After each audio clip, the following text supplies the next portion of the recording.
ခြေကနည်းနည်း close ဖြစ်တယ်ပေါ့နော်အခုအမြင်အခုတူတဲ့အမြင်ကတော့ညီလေးပထမခြေလည်းနည်းနည်းတာတယ်ဒုတိယခြေလည်းနည်းနည်းတာတယ်ပေါ့ဒါပေမဲ့မတိမ်မရင်တတိယအခြေမှာတာတဲ့သူကနိုင်သွားမယ်လို့ဒါအခုတွေးနေတာပေါ့နော်အဲ့ပွဲကြည့်နေအဲ့တော့ညီလေးကိုယ်တိုင်ကိုဒီတတိယအခြေရောက်တဲ့အချိန် ring ထဲမှာဘလို့ခံစားရလဲငါထိန်းထားနိုင်ပြီငါအမှတ်တာနေပြီလို့ထင်လားအနေနေလို့ထင်လားဘာမှမတွေးဘဲနဲ့ဒီတိုင်းကစားနေတာအမှန်တိုင်းပြောရင်တော့ဘာမှမတွေးဘူးဘာမှမတွေးဘူးဆိုတော့အလဲထိုးနိုင်ဖို့ပဲเนาะအာယုံများတယ်ဗျအဒီကတော့အမှန်တိုင်းပြောတာအလဲထိုးသုံးကြည့်ပါအလဲထိုးတော့ဖြတ်နိုင်ဖို့เนาะပုံမှန်တစ်ချိန်မှလည်းမဖြတ်နိုင်ဘူးနှစ်ချိန်မှလည်းမဖြတ်နိုင်ဘူးเนาะသုံးကြည့်ပါရအောင်ဖြတ်မယ်ဆိုတော့စိတ်ကိုเนาะအာယုံများအဲ့ချိန်မှာဘာလွတ်သွားလဲဆိုတော့ဒီနဲ့တောင်ချင်းရှင်ရိုက်တဲ့ခါမှာလွတ်သွားတယ်စိတ်လွတ်သွားတယ်ဘောနော်အဲ့အပိုင်းလေးအဲ့လိုစိတ်လွတ်သွားတယ်စိတ်လွတ်သွားဆိုတော့အဲ့လိုရိုးရလိုမျိုးဗျာသူတစ်လုံးကိုတစ်လုံးချမယ်ဆိုတဲ့စိတ်ဝင်လာတာပေါ့နော်အမေရိုးစိတ်ဝင်မလာဘူးအခုတို့အရင်ဆိုရင်ဟုတ်တယ်အဲ့ဒီပဲအရင်ဆိုရင်ဟုတ်တယ်အဲ့တော့လဲဆိုတော့အခုတို့အမြင်ရဟိုစကတန်လည်းကွဲနေပြီကွာပြီးတော့ညီလေးတောက်လျှောက်လေး live ဖိနေပြီသူကတက်ကုန်လုံးဝပြုတ်သွားပြီညီလေးလည်းတက်လုံးနဲ့ကြာသွားတယ်လို့ပြောတယ်နော်ညီလေး stamina ကျတယ်ဒါပေမဲ့ तू ကပိုကျသွားပြီ तू ကပိုယိုယွင်းနေပြီအဲ့ဒီအချိန်မှာညီလေးကိုတော့ခွာသေးခြင်းလေပေါ့နော်ခွာတယ်ထိုးတယ်ထိုးလိုက်ပြန်ခွာလိုက်ဝင်လိုက်တွန်းထုတ်အောင်ဆိုဒီလိုလေးကစားခြင်းလိုက်ခြင်းနဲ့ညီလေးအမှလုံးဝ mass Holloway mood on သွားပြီးတော့အမှရှင်ရိုက်တော့တာပဲဟုတ်တယ်မတင်မပင်နေပေါ့နော် तू ကပိုကောင်းလို့မဟုတ်ပင်နဲ့မတင်မပင်တစ်ချက်လောက်တော့ထိလိုက်ရင်ညီလေးကျသွားရင်ကျသွားနိုင်တယ်ဒါလို့ပေါ့နော်ဟုတ်လေဟိုနောက်တောင်းလို့ဖြစ်သွားမှာပေါ့နောက်ကတော့ဖြစ်သွားနောက်ကတော့ဖြစ်သွားဟုတ်အေးအဲ့ဆက်ကြီးကတော့ဘောဆိုရှုံးသွားနိုင်တယ်ဆိုတာဟုတ်တယ်အဲ့ပိုင်းနေဒီဟုတ်တယ်စင်ပေါ်မှာလည်းနည်းနည်းဟိုချစ်ချစ်စိတ်များတော့ကြတော့အဲ့ပိုင်းနေဒီမစင်းလာပြီဟိုမင်းရရင်ငါရိုက်မယ်ပြမင်းတို့ကတော့အဲ့လိုစိတ်များသွားတာပေါ့လေနောက်ဆုံးကြီးလည်းရောက်နေလို့သိရမလားဟိုတရားတကူကတော့ငါမကြနိုင်တော့ဘူးဆိုတဲ့စိတ်ပြောတယ်အဲ့ဒါတော့တယ်အဲ့လိုမျိုးလေနောက်ဆုံးကြီးကကိုအားတင်းရမယ့်ချိန်ဆိုတော့လေတင်းထားမယ့်ချိန်ရောက်နေပြီဆိုတော့ကျွန်တော်အဲ့သူရိုက်လို့တကယ်လို့မူးနေတော့မှရအောင်တော့ဟန်ဆောင်အောင်ပါပဲလေးတည်းအဲ့စိတ်ကိုသိရဟုတ်လို့ဟန်မပြတ်တော့နေရမှာပေါ့ဟုတ်တာအဲ့လိုမျိုးပေါ့သိရမလားတကယ်တော့ဟိုလောဝိတ်တော်ပဲအသားတော့နာတော့ကိုယ်သိရမလားဒါပေမဲ့ကိုဟန်မပြတ်တော့နေရတော့ပေါ့လေဟိုသူရိုက်တဲ့တောင်လေးဆိုလည်းထိအောင်အဲပထမလည်းရှိဟုတ်အဲ့လိုမျိုးနောက်သူတောင်ကဒီညီလေးထက်ဆိုင်လမ်းကြောင်းပို့တူတယ်ပြောရတော့နော်ဟိုအမြင်တော့မွေထိုင်းသမားမွေထိုင်းမှာထိုးရတဲ့အခါကျတော့သူတို့တောင်ပြန်တော့ဒီ central ကနေပြီးတော့ဝင်တော့အခုတို့ညီလေးတို့ရိုက်တဲ့အမြင်ရိုက်တဲ့ပုံစံကမရောက်ခင်သူကအရင်လာရောက်တာမျိုးတွေ့ရတယ်သူကခြုံတဲ့တောင်ဆိုတော့သူကအရင်ရောက်တယ်ပဲဟုတ်တယ်နော်သူကအရင်ရောက်တာဒီရောက်တော့အဲ့ဒီအနေထားမှာဆိုးနေတာပေါ့နော်ဒါပေမဲ့ကျော်ကြီးရဲ့လက်သီးကိုယုံတယ်ကျော်ကြီးရဲ့ movement ကိုယုံတယ်ဒါပေမဲ့ကျော်ကြီးဟိုတခုဟိုလေးမေးချင်တာပေါ့နော်ညီလေးဝင်တဲ့အခါကျရင်ဒီ angle ကိုလူကိုရွှေ့ပြီးမဝင်ပဲနဲ့ညီလေးလုံးဝ straight ပဲလိုက်တယ်ဆိုတာကအဲ့ဒီဟာကညီလေးကိုပြန်မထိနိုင်ဘူးလို့ယုံကြည်လို့ပါတခါလေကျရင်အကိုတော့အဲ့တော့စိုးရင်တာပေါ့နော်တခါလေကျတော့ညီလေးပြတဲ့ပုံစံကတန်းတိုင်းဝင်လာတဲ့ပုံစံပေါ့ဟုတ်ရောမာယာမပါဘဲနဲ့ဝင်တယ်ပြောအောင်ပါလားဒီတဲ့အဲ့လိုမာယာမပါဘဲနဲ့ဝင်အဲ့လိုဖား movement သုံးပြီးဝင်တော့ပိုပြီးစင်ပြတာပေါ့ဒါမဲ့လေကွယ်ဒါမဲ့အဲ့ဘိုင်းတွေသိပြီပဲဒါမဲ့ကျွန်တော်လေ့ကျင့်မှုမှာဟိုဘယ်လိုမလဲဟို fighter ပဲစော့နေကြတာများတော့လေအဲ့အကျက်ပါသွားလို့ဖြစ်တော့အဲ့အပိုင်းတွေလည်းအားနေတဲ့ဘိုင်းတွေလည်းပြောလို့ရအောင်အဲ့ဒါကြီးလည်းအများကြီးပြန်အောင်ပြင်နေတာပေါ့နော်ညီလေးဖြစ်တာပေါ့ကျွန်တော် car movement ဘိုင်းတွေပြင်ရမယ်နောက်တစ်ခုခြေထောက်ရွှေ့တာတွေပါလေဆိုရင်ဟိုတစ်စင်းတက်မယ်ဆိုတက်ဖို့ကိုယ်စိတ်မှာရှိရတယ်ဒါကြီးပြင်မရတော့မှကျွန်တော်လည်းရိုးထိုးလို့မရတော့ဘူးဥပမာဆိုရင်ကွာညီလေး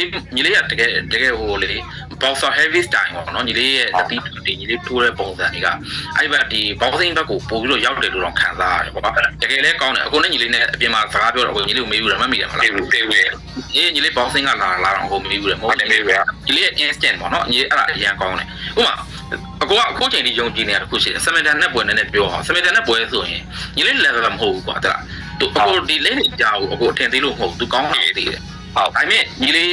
ညီလေးထိုးအောင်နဲ့အေးစစ်ကစားလို့ရတယ်သူဟိုယူဆတဲ့သူနော်ဒါပေမဲ့အဲ့ဒီပွဲမှာဆိုလဲညီလေးအမှလုံးပြီးတော့သူကအဲ့လိုမျိုးသူက clinch ကိုကြိုက်တာပေါ့နော်ညီလေးအဲ့ဒီခါရောက်သွားတဲ့ခါကျတော့အဲ့မှာဒီသူဟိုရှင်ဖက်ရင်လုံးရင်အမှထိုးတယ်တိုက်တယ်ဆိုတော့နောက်ဆုံးသူအမှတ်တာသွားတယ်ဆိုတာမျိုးဖြစ်တဲ့အခါကျတော့အဲ့ဒါလေးတွေတော့အကွာနည်းနည်းစိုးနေတာပေါ့နော်ဆိုတော့ဒီ flatten တဲ့ပွဲမှာလည်းညီလေးကစားတာကိုကြိုက်တယ်ဒါပေမဲ့တချို့အပိုင်းတွေမှာ ညီလေးအခုစောစောပြောစိတ်လွတ်သွားတယ်ပေါ့နော်အခုတော့အဲ့ဒါမဖြစ်စေချင်ဘူးပြိသက်တော်တော်များများလည်းအဲ့ဒါကိုပြောကြတယ်ပေါ့နော်ဟုတ်ညီလေးကိုအရင်ချစ်တဲ့သူတွေရှိသလိုတချို့မကြည်တဲ့သူလည်းရှိတယ်တို့ဒါပေမဲ့မကြည်လို့မဟုတ်ဘဲနဲ့ချစ်လို့စိုးရင်လို့ပြောတဲ့သူတွေလည်းရှိတယ်အဲ့ဒါတော့ညီလေးကိုဒီတက်ပို့ပြီးတော့ဒီနိုင်ငံလုံးရဲ့ညှော်လင့်ချက်လို့ဖြစ်နေအခုလောလောဆယ်အနေထားမှာအဲ့ဒါလည်းမယုံမယ်အဲ့လိုမျိုးပြိသက်တွေကကိုယ့်အရင်ညှော်လင့်နေတယ်ဒါညီလေးတွေ့စိတ်ဖိအာ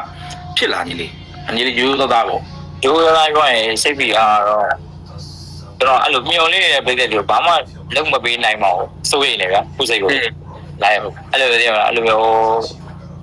းသူတို့မျောလေးနေတဲ့အတိုင်းကိုကျွန်တော်ဖြစ်စေချင်တယ်တေချက်ကပေါ့နော်နောက်တစ်ခုကဒီနေ့ချက်ကမဖြစ်တော့မှအောင်လေစိတ်ပူတယ်အဓိကအချက်ကတော့ဖြစ်စေချင်တာအဲ့လိုမျောနေထားတဲ့အတိုင်းပေါ့နော်အရင်တော့ဆိုလည်းအဲ့လိုကြော်ကြီးကိုဝမ်းမှမြင်းချင်းနဲ့မြင်းချင်းနဲ့အဲ့လိုဝမ်းမှမရောက်မှမတရားစိတ်ပူခဲ့တာအဲ့လိုအချိန်လေးလည်းအများကြီးရှိခဲ့ဘူးလေဗျာဒါပေမဲ့တဖြည်းချင်းတော့သူ့နေရာနဲ့သူရောက်လာတော့အလိုကအရာအလိုအဆင်ပြေသွားပြီပေါ့နော်အခုလည်းကိုယ်စိတ်ကိုအဲ့လိုမျိုးတွေပြန်တွေးပြပါတယ်အခုလည်းကျွန်တော်ပြိသက်မျောနေထားတဲ့အတိုင်းတော့ဒီကိုလုံနေတဲ့အလုပ်ကိုမှလ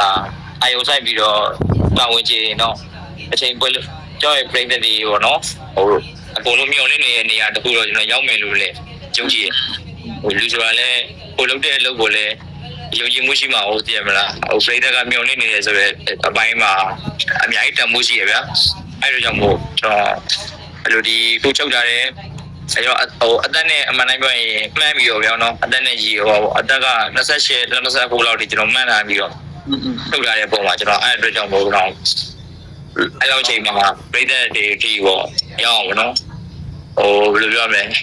တနေ့ပေါ့နော်ဒါပေမဲ့ဘယ်ရောလဲတော့မမေးလိုက်နဲ့ပေါ့နော်ဟုတ်ပါတော့တနေ့တော့မရောက်အောင်သွားမယ်ပေါ့တနေ့ပဲဒါပေမဲ့ဘယ်တော့လဲတော့မပေးလိုက်နဲ့ပေါ့နော်အမြဲတမ်းတော့ကျွန်တော်ဘက်ကနေပြီးတော့ပြင်ဆင်နေမယ်စူးစမ်းနေမယ်တင်ယူနေမယ်ဒါတော့ဒါအမခံလို့ရတဲ့အပိုင်းပေါ့လေကျွန်တော်ဒီ၄နှစ်ချုပ်လာတဲ့၄နှစ်လုံးမှာဒီပုံစံနဲ့ကောင်းနေတဲ့ရော့မသွားဘူးနဲ့တိုးတက်ဖို့ပဲအမြဲတမ်းပဲတွေးရပေါ့နော်ကျွန်တော်မြန်မာနိုင်ငံမှာခဏရပေါ့နော်အဲ့ပြီးမြန်မာနိုင်ငံမှာလည်းအခုချိန်မှာပါဖြစ်လေတချို့ပြောတယ်ပေါ့နော်မြန်မာနိုင်ငံပြန်လာပြီးတော့ထိုးဖို့ရောရှိသေးလားဆိုတော့မိကုန်းနေလည်းအများကြီးပဲပေါ့နော်အဲ့မိကုန်းလေးကိုလည်းပြောပြချင်တယ်ဗျာဖြေပေါင်းကြီးလေအဲ့ဒါလေးလည်းဟုတ်ကျွန်တော်ကျွန်တော်ဘာပဲလို့ပေါ့နော်ကျွန်တော်အဲ့လိုဘာလဲပြောမယ်ဆိုတော့ဘယ်ဘွားမှာအဲ့လိုအိုက်တော့ရှိရပဲဒီမှာအိုက်တော့ဆိုတာတော့ဒီလဝိနေပဲတော့မဟုတ်ဘူးပေါ့အဲ့လိုကျွန်တော်အနုပညာဘယ်ဆိုင်တော့ပြောမလို့ဟိုပုဂ္ဂိုလ်လေးပြဥကျော်ဟင်းဗျာဥကျော်ဟင်းကကျွန်တော်အိုက်တော့ဟင်းဥကျော်ဟင်းကုသားကြီးရပေါ့ဥကျော်ဟင်းပြောလို့ဆိုရင်ဘယ်ဟာပဲလုပ်လို့ဗျာအထိပ္ပယ်ရှိအောင်လုပ်ပေါ့နော်အထိပ္ပယ်မရှိရင်အဲ့လိုမျိုးလုပ်ရမှာဟိုယောက်ျားတစ်ယောက်အနေနဲ့အထိပ္ပယ်မရှိဘဲနဲ့ရှောက်လုပ်နေရဆက်စရာလေးကောင်းတယ်ပေါ့နော်အဲ့လိုပေါ့နော်ကျွန်တော်အဲ့လိုပေါ့ကိုဘာစဉ်းစားလဲဆိုတော့အထိပ္ပယ်ရှိအောင်လုပ်ချင်တယ်ပေါ့နော်ဒီအားကစားကိုပေါ့နော်အဲ့လိုပြီးရောလုပ်တတ်တဲ့ဆိုင်ဟိုကြာတော့ကြာမယ်ပေါ့နော်ဟိုနေရာတစ်ခုရောက်ဖို့ကြာတော့ကြာမယ်ဗျာအဲ့လိုပေါ်ရုံးမီးတော့မဖြစ်ဘူးပေါ့ဒါပေမဲ့တဖြည်းဖြည်းချင်းတော့စိတ်ရှိတီးကန်ပြီးမှရောက်တဲ့နေရာမျိုးတွေကိုကျွန်တော်ရွေးချယ်ပြတယ်ဗျာကျွန်တော်ခုဆိုရင်ဒီကလပ်တွေမှာရောက်တယ်ဆိုတော့ချက်ချင်းကျွန်တော်တန်းပွဲမရဘူးဗျကိုလည်းသိမှာပါချက်ချင်းပွဲတန်းမရတဲ့အချိန်မှာကျွန်တော်ဘာဖြစ်လဲဆိုတော့အဲ့လိုစူပါချမ်းလိုပုံစံမျိုးကကျွန်တော်ဝင်ထိုးရတယ်ဗျအဲ့လိုဒီပွဲဆိုရင်တချို့ကတော့ပြောပါတော့မင်း level နဲ့ဒီလိုမျိုးထိုးအောင်မဟုတ်ဘူးလေဗျအဲ့လိုလိုချိန်မှာကျွန်တော်ကြုံရသေးရပေါ့မဟုတ်ဘူးဟုတ်တော့ဒါပေမဲ့ဒီလက်ကလည်းရှောင်းပါပဲဒီကလည်းဒီကလက်ကကျွန်တော်မြန်မာနိုင်ငံမဟုတ်ဘူးလေဗျဟုတ်ထန်းနိုင်ငံမှာဖြစ်နေတယ်သူတို့ရဲ့ပုံစံဆိုကျွန်တော်လက်ခံပါပဲဒါဟိုကိုနှိမ်ချပြီးတော့လောက်တာတော့မဟုတ်ဘူးကျွန်တော်ပွဲနေတဲ့အချိန်ရှိတယ်ပြောရင်လက်ရည်ကိုသူတို့ကြည့်ကျင်သေးတယ်ပြီးမှဝမ်းကိုသူတို့ထုံးတယ်သူကတစ်စင်ကြီးနေသွားတာဟုတ်တယ်ကအဲ့လိုမျိုးပေါ့လေကျွန်တော်လည်းအဲ့လိုပေါ့တစ်စင်ကြီးတွေကဒါကြီးကတော့ဟိုကျွန်တော်တစ်နေ့လောက်ကြာပြီဆိုတော့ကျတော့ပညာတော့ဟိုရနေပါပြီဒါတွေတော့အတွေ့အကြုံတွေလည်းရနေပါပြီနောက်ခုနကစကားပြန်ပြောဆိုအတိတ်ပဲရှိအောင်လုပ်ချင်တယ်ဆိုတော့ကျွန်တော်ဟိုဒီပွဲနေတာပြောရင်အင်တာဗျူးတွေမှာလိုမျိုးဖြေလိုမျိုးပေါ့လေတော့ဒီတနေ့တွင်ဟိုစာချုပ်ရရင်တာပေါ့နော်စာချုပ်ရရင်လည်းနောက်တစ်ခုကမြန်မာနိုင်ငံမှာပြန်ထိုးဖို့ရှိလားမေးကျွန်တော်ပြန်ထိုးမယ်ဆိုတာဘယ်လိုလဲဆိုတော့စာချုပ်ရပြီးတဲ့စာချုပ်တိုးကိုပေါ့နော်ရမယ်လို့ယုံကြည်ပြီးသွားရဲ့အချိန်မှာစာချုပ်ရမယ့်အချိန်မှာကျွန်တော်ဟိုကျွန်တော်ကလပ်ကိုတော့ကျွန်တော်တခုတော့တောင်းဆိုမယ်ပေါ့နော်ဘာလို့တောင်းဆိုမှလဲဆိုတာကျွန်တော်ကလက်ဝိတ်လောကလာရဲ့ကစားသမားတယောက်ဖြစ်တယ်ပြီးတော့လက်ဝိတ်လောကကိုလည်းကျွန်တော်ချစ်တယ်လက်ဝိတ်လောကလည်းကျွန်တော်အပေါ်မှာကျေးဇူးတွေအများကြီးရှိတယ်ဘာလို့လဲဆိုတော့ကျွန်တော်ဒီတိုက်ခိုက်ရိုးကနေစပြီးမှကျွန်တော်ကဒီဘက်ဒီထိရောက်လာတာဖြစ်တဲ့အတွက်ကြောင့်မို့ရိုးကလက်ဝိတ်ပွဲကိုကျွန်တော်နှုတ်ဆက်ပွဲအနေနဲ့ကျွန်တော်ဘဝလောက်တော့ကျွန်တော်ထိုးဆောင်မယ်နောက်ဖိတ်ပြက်လေးပြောပေါ့နော် အဲ့ပွဲမျိုးကျွန်တော်စီစဉ်လာတယ်အဲ့လိုတော့ကိုယ့်ကိုယ်တော့တွေးထားရပေါ့နော်ကျွန်တော်ရဲ့ဒီလက်ဝိတ်ပေါ်မှာထားတဲ့ဘောစိတ်ပေါ့နော်ကျွန်တော်တဲ့အောင်မြင်အဲ့လိုဒီလက်ဝိတ်ကြီးနဲ့ကင်းဝါလာသွားတာမျိုးတော့မရှိသေးချင်မဖြစ်သေးချင်ဘူးမမြင်သေးချင်ဘူးပေါ့နော်အဲ့လိုဒီစာရုပ်ရအောင်ထုံးမယ်စာရုပ်ရတဲ့အချိန်မှာကျွန်တော်အဲ့ကိုတွေးရပါတော့ကျွန်တော်အဲ့လိုပိတ်တဲ့အဲ့လိုဒီကျွန်တော်ကလကတတိယကိုကျွန်တော်တောင်းဆိုနေတာပေါ့နော်ကျွန်တော်ရဲ့ကျွန်တော်လက်ဝိတ်လောကလာတဲ့ဗန္ဒမန်တယောက်တည်းတဲ့အတွက်ကြောင့်မို့ကျွန်တော်လက်ဝိတ်ပွဲကိုကျွန်တော်ရဲ့အဲ့လိုပေါ့နော်ဒီကျုံဝိုင်းဒီလက်ဝိတ်ပွဲဒီမထိုးရောပြမယ်လေဒီဘက်မှာဝမ်းမှာထိုးရမယ်လေကျွန်တော်ရဲ့လက်ဝိတ်ကကျွန်တော်ရဲ့ရင်ထဲမှာအမြင်နဲ့ပဲစီးဝင်နေတယ်ဆိုတဲ့အကြောင်းရှိနေတယ်ဆိုတဲ့အကြောင်းပေါ့ပြီးတော့နောက်တစ်ခုပြည်သက်တချို့အဲ့လိုပေါ့နော်ဟိုဒါတော့အများတော့ပြောကြတာပေါ့နော်ဘာပြောလဲဆိုတော့ကျွန်တော်ဒီပုံမှာတက်ရင်ကရင်လူကြီးကိုအမြဲလွယ်ကအခုတို့ရိမ့်မိလာတော့မသိဘူးနော်သိတော့ကရင်လူကြီးကိုကျွန်တော်ဒီမှာကျွန်တော်ထိုင်းနိုင်ငံမှာကျွန်တော်စရောက်နေတာကျွန်တော်ကရင်လူကြီးကိုကျွန်တော်ပွဲတိုင်းသွားရင်ကျွန်တော်လွယ်သွားတယ်ဘာကြောင့်လွယ်ရလဲဆိုတော့ဟိုဒီကရင်လူကြီးမှာအတိတ်ပဲအများကြီးရှိရဗျဘာလဲရှိတယ်ဆိုတော့ကျွန်တော်ကဟိုတိကျရတဲ့ငယ်ငယ်ကလေးမှာတိကျရရိုးရလက်ဝဲအစားတင်ရဗျာကျွန်တော်တင်ရကျွန်တော်အခုရောက်နေတာမွေထိုင်း level မှာကျွန်တော်ရောက်နေတယ်ဆိုတော့မှာဗျာကျွန်တော်အဲ့လိုကိုကမွေထိုင်းမှာရောက်နေပြတယ်မို့ပတီးစီးပြီးတော့လေကျွန်တော်စင်မတက်လို့မရဘူးကျွန်တော်တို့ရဲ့လက်ရည်နဲ့ကျွန်တော်တက်ခဲ့ရတယ်ဗျာဒါပေမဲ့ကျွန်တော်ရဲ့ရိုးရအမွေမပြောင်းအောင်ဆိုပြီးတော့အမြဲလက်ခမောင်းခက်တယ်တင်တွေလေးကျွန်တော်အမြဲလွယ်သွားတယ်ဒါတော့ကျွန်တော်ကဘယ်နိုင်ငံဘယ်ကဘာပဲရောက်ကျွန်တော်လက်ဝိတ်သမားတရားဆိုတာတည်နေတယ်ဗျာကျွန်တော်ဟိုအမှန်တကယ်အဲ့လိုဝေတိုင်းနေပေါင်းများစွာရှိရဲ့ကလပ်ပါဗျာဟိုဝိုင်းလဲဝမ်းတာပါတယ်ကျွန်တော်ကလပ်ကိုလည်းသူတို့ကျွန်တော်ရဲ့ဒီလက်ခမောင်းဟန်ကြီးကို